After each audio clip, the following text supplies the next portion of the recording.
is up, NASCAR racing fans? We got a show for you today.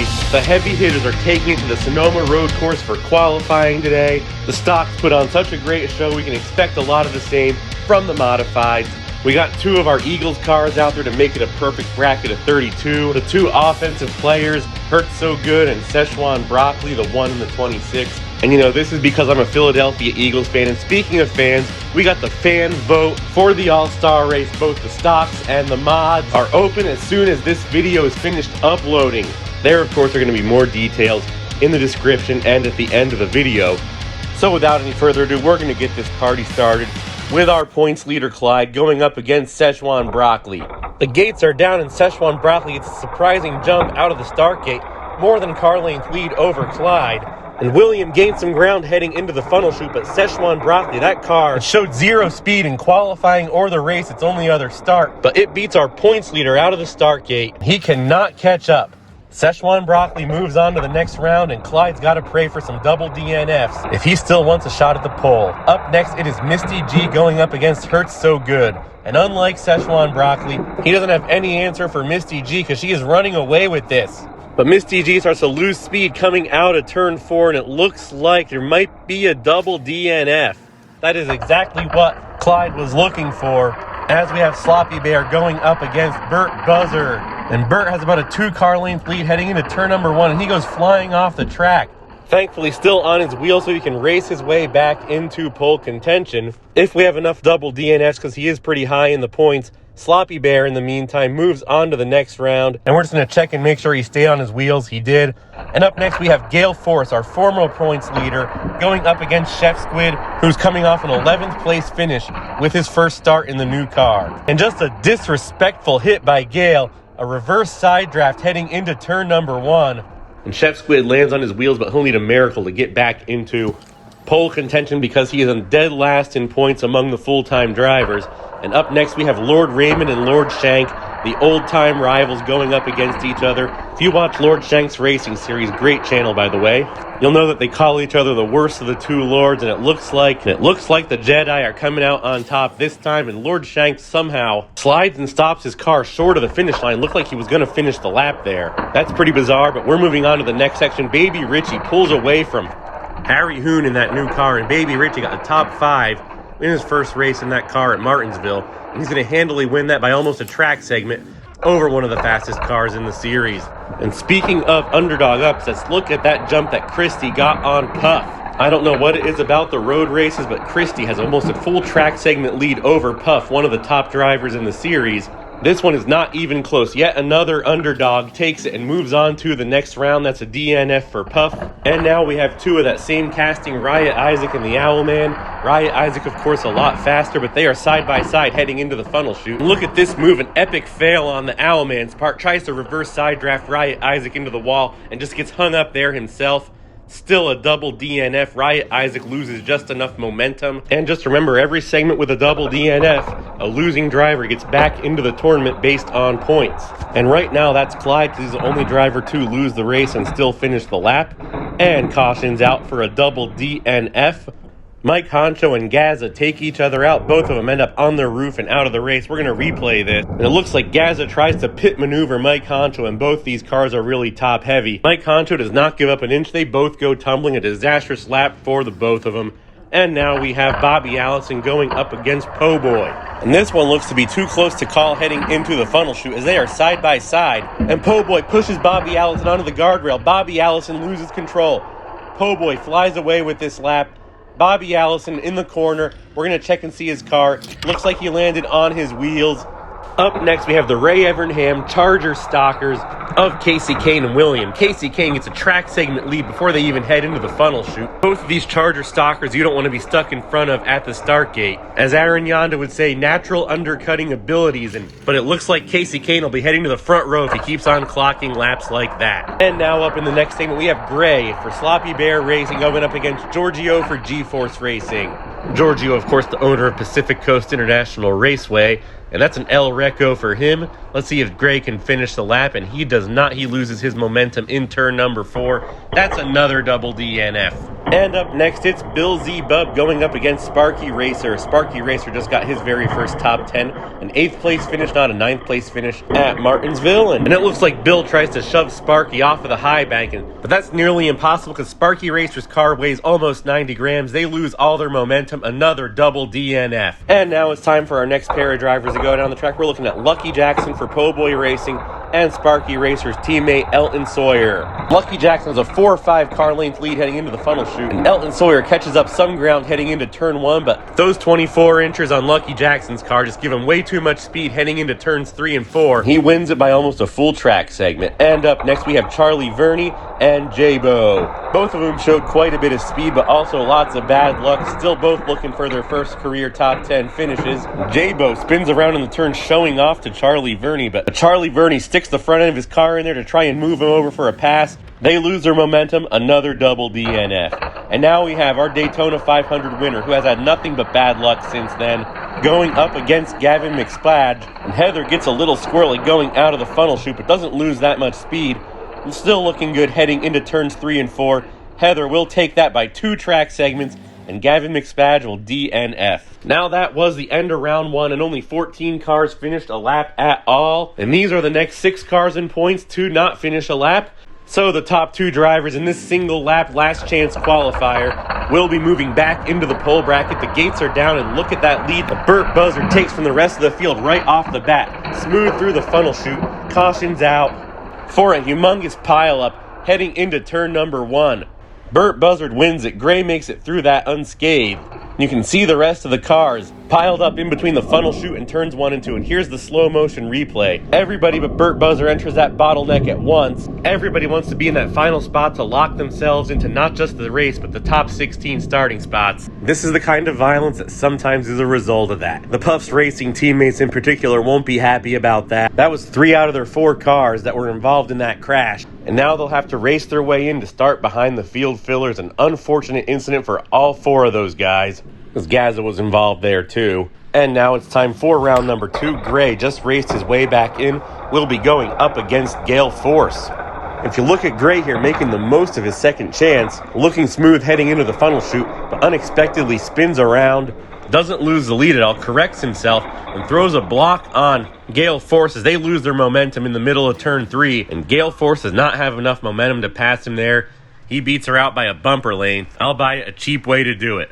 Now that we're past the first round and these drivers don't risk DNQing for not finishing the lap, that is a bad starting spot for your former points leader. Now the next group of cars, Lord Raymond's got a bad matchup against Burt Buzzard, the last driver any of these other guys wanted to see win that race.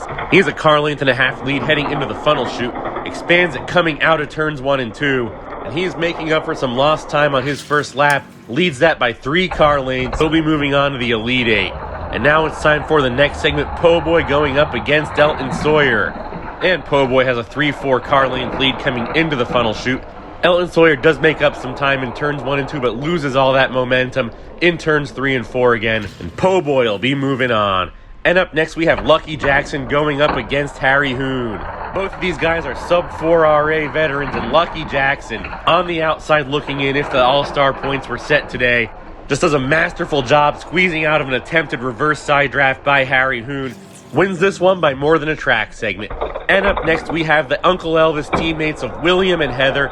They collided at Le Mans. Now this is Heather's first real opportunity for revenge. They take the funnel chute with ease. Both of them fly through there smoothly. And Heather is just running away with this, getting her revenge by simply driving faster. Beats William by almost a track segment. There's been some real blowouts in this round of 16 so far. And up next we have Casey Kane, who had a great first lap, going up against our points leader Clyde.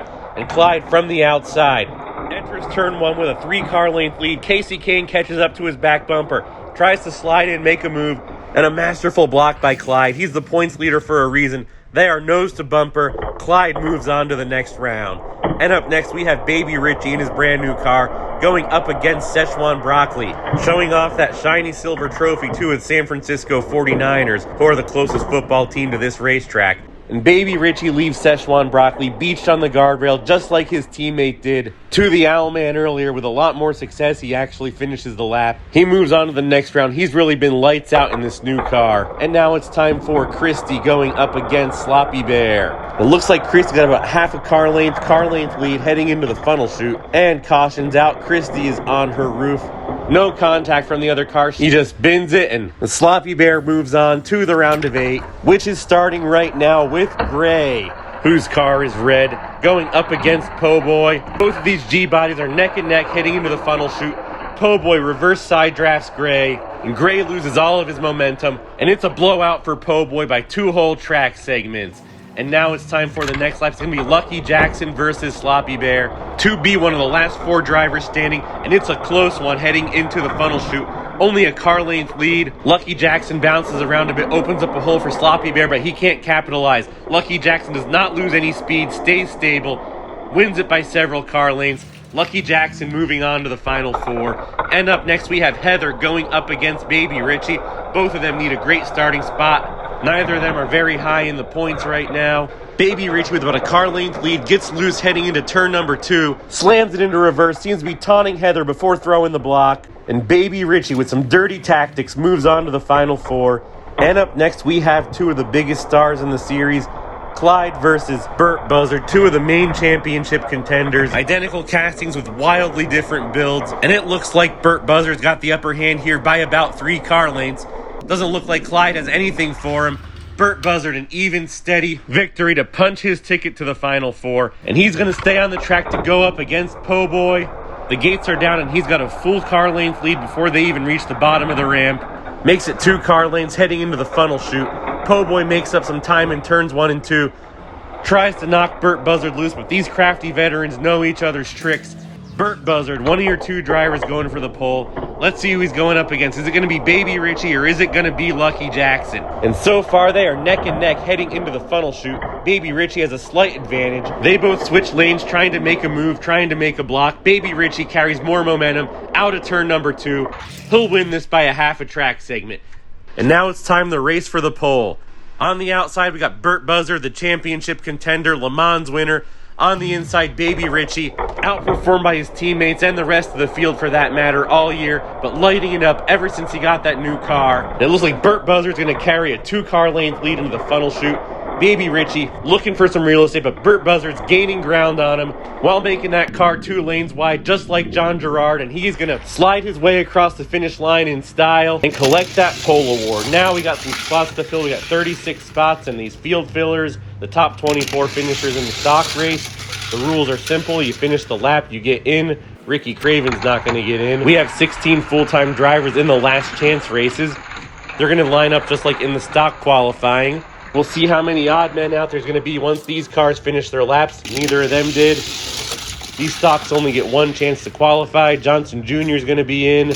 These 2 cars are both pretty fast. Richie's got a win for the season, and they're not going to be in this one, though. Up next, we got Sawyer and one of the other field fillers. I think that's Tyler Bloodfish Sawyer, not to be confused with Elton Sawyer.